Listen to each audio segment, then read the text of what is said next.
Tell me about your background as a writer.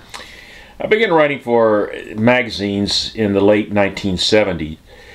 I was working full-time as a teacher, but I wrote part-time, and I sold to Real West, True West.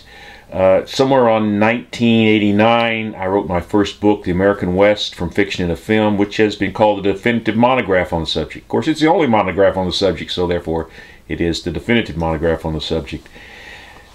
Somewhere about 1991, I wrote Words and Shadows, which is about mainstream American literature that was adapted for film.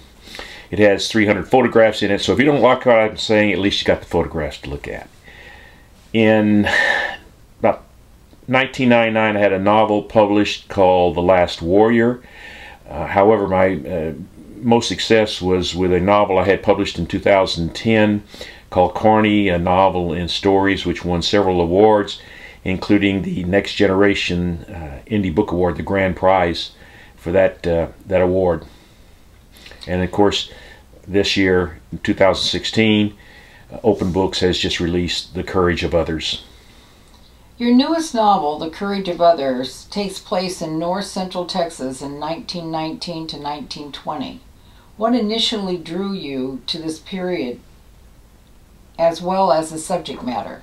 Well, I was born in Texas and raised there. I lived there until I was around about 22, 23, before I moved away. And I knew a lot of old-timers from that era, and I heard stories and so forth from them, and the area itself fascinated me, and I thought it was a good place for a story. What specific books and authors influenced you in writing The Courage of Others? I think two in particular. My Antonia by Willa Cather, To Kill a Mockingbird by Harper Lee. Now, I don't think my book qualifies in those categories, but those are the ones that influenced me for this particular book. Whatever viewpoint you use, your book is very visual, almost like a movie. Why is that? I think it has to do with movies. I've been a movie fan all my life. My first two books were about films, and I think I see things visually. And I've always loved books, especially that are very visual in their qualities, and I think that's why my book is that way. Your previous novel, Carney, A Novel in Stories, is quite different in tone and content from The Courage of Others. Do you see any thematic connection between the two? They're both about families, ultimately, I think. And I think if there's a thematic connection, it's that.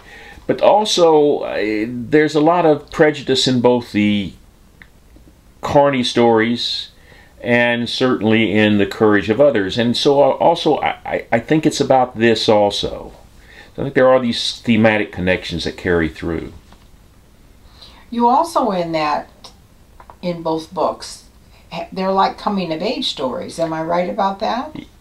Well, Carney is somewhat that way, much more so Courage of Others.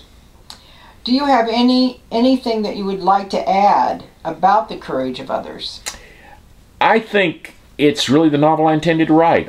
Sometimes I think when you're an artist, whether you're a musician or a painter or a writer, your finished product sometimes is not exactly what you anticipated. But I think this is exactly the book I intended to write, and I think it shows up on the page what I intended. What advice do you have for a person writing his or her book?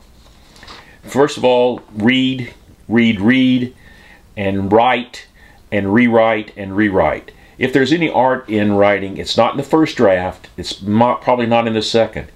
Perhaps in the third or fourth or fifth draft that you're writing and rewriting, that's where art lies. And I cannot stress that too much. And of course, to be a good writer, I think you have to be a good reader.